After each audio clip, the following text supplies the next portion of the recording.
Assalamualaikum and good morning to Doctor and fellow friends. This morning I would like to present an individual assignment titled Elitist Perspective. The government's responsibility for the harmony, stability and prosperity of the country is complex and macro in nature. In terms of implementation, it is the responsibility of the public administration or the executive to provide the necessary information to the legislature so that public policy can be formulated effectively. In examining the concept of public policy, I focus on the elitist perspective in the implementation of public policy in Malaysia. There is a case study that will be the focus of the discussion on the role of political elites in influencing national public policy on the development of Kampung Baru in Malaysia. According to the Thomas R. Dye, a scholar of political science, has interpreted public policy as whatever government choose to do or not to do. The formation of a good public policy depends on the accuracy of information as well as being supported by complete data. According to Harold de Lasalle, 1952, the political elite is a group that has power in the political system of a country. The political elite is divided into two, namely the traditional elite, which includes the religious elite, aristocracy, and land aristocracy, and the new or modern elite, which is according to place of birth, education, age, and occupation of parents. Elite theory describes the people as apathetic, numb and not caring about public policy. The elite, which is a minority, has the social political powers to shape public policy views and opinions. Such public policy does not reflect the demands of the people, but uphold the values of the elite themselves. The elite theory is typically applied to complete public policy, such as the state budget. Although almost of the theories dissected explain the role of the people in the formation of public policy, the fact is that it is decided by the cabinet. In figure 1, as shown, we can see the elite model in the formation of Malaysian public policy. The reference source is from Ahmad Attori Hussain, 1985. In this elite model, public policy is formulated at the top level, namely by the ruling government. This group is an elite group in the formulation of such policies. Subsequently, after the policy is approved, a policy instruction will be given to the administrative officer, who is a civil servant in the relevant ministry for the implementation of the public.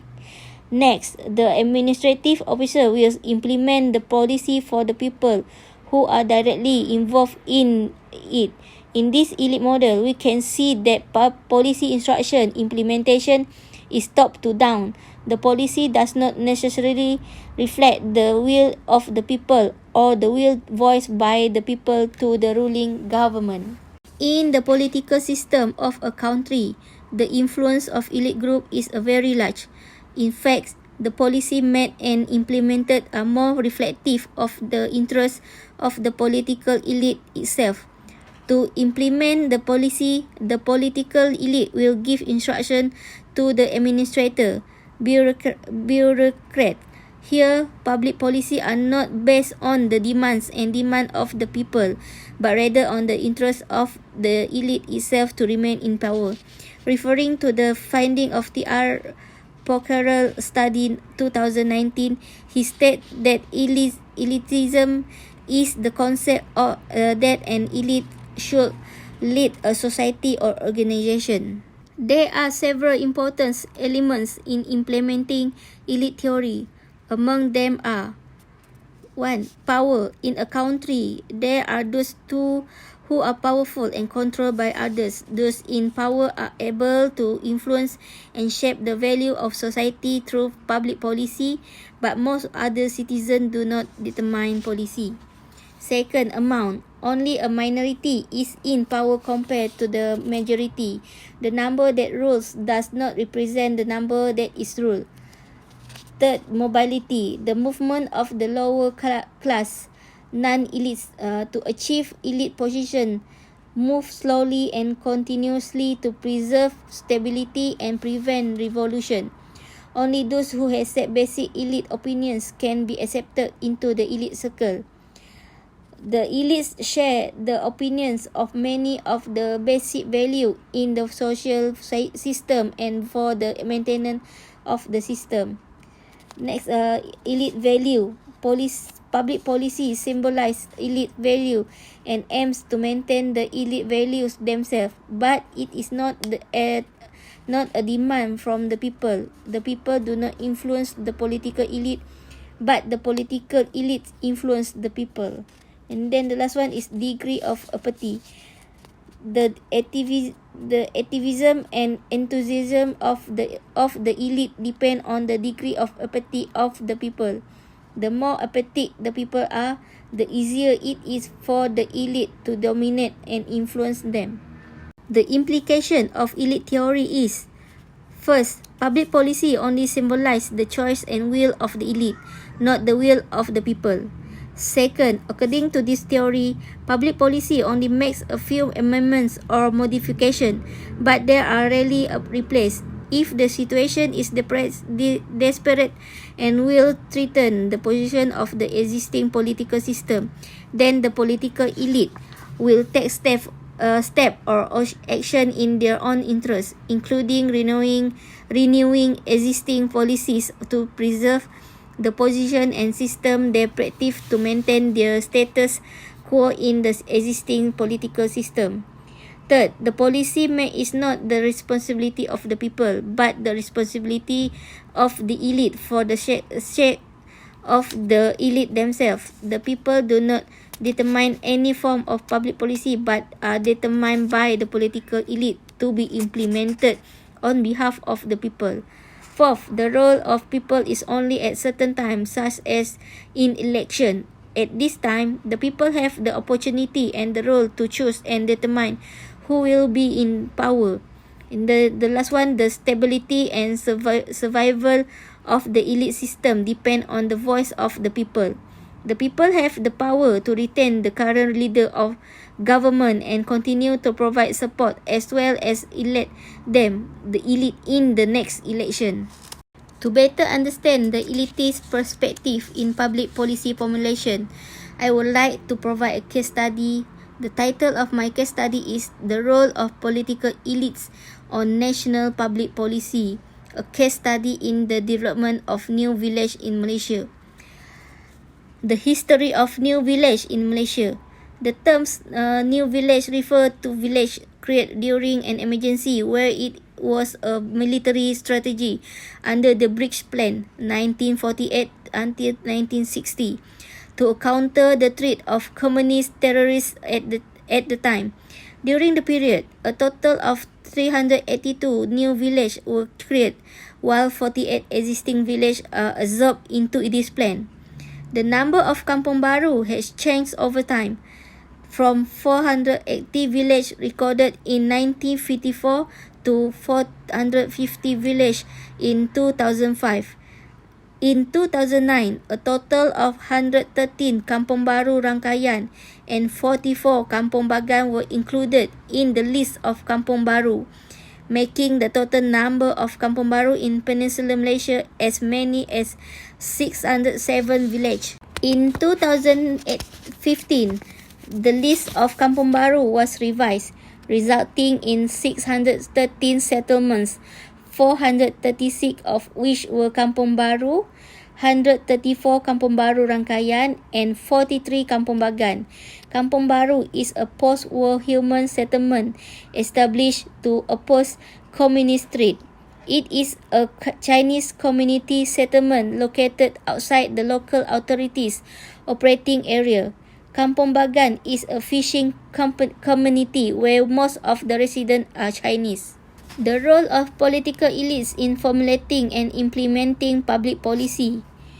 Malaysia has adopted the multi-party concept in its political system since the first election in 1955.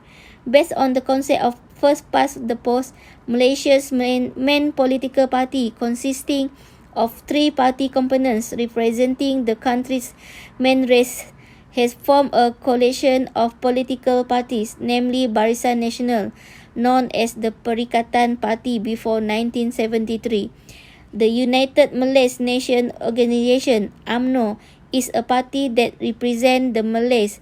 The MCA, Malaysian Chinese Association, represent the Chinese, and the MIC, Malaysian Indian Congress, represent the Indians. As the country faced the communist threat, the MCA, which was formerly an organization that looked after the welfare of the Chinese, played a major role in the development of Kampung Baru. The MCA has participated in the election under the coalition of the Perikatan Party, now Barisan Nasional, and has gained the mandate and trust of the Chinese by winning the election. The existence of this new village has raised various issues related to national development, such as socio-economic aspects that are difficult to resolve due to the lack of funds and unclear plans related to the direction of this new village. An organized master plan was developed in 2005, which was used as a guide and reference by government agencies and political elites for the development of this new village. MCA leaders become more influential and powerful and were identified as the political elite of the community, especially for the Chinese, whether at the village level or the federal level. It gained the confidence of the Chinese, who saw it as a platform to improve the living standard of their race, especially for the residents of Kampung Baru. Referring to the Kampung Baru scenario at the federal level, the ruling elite consists of ministers and officials from the Ministry of Housing and Local Government.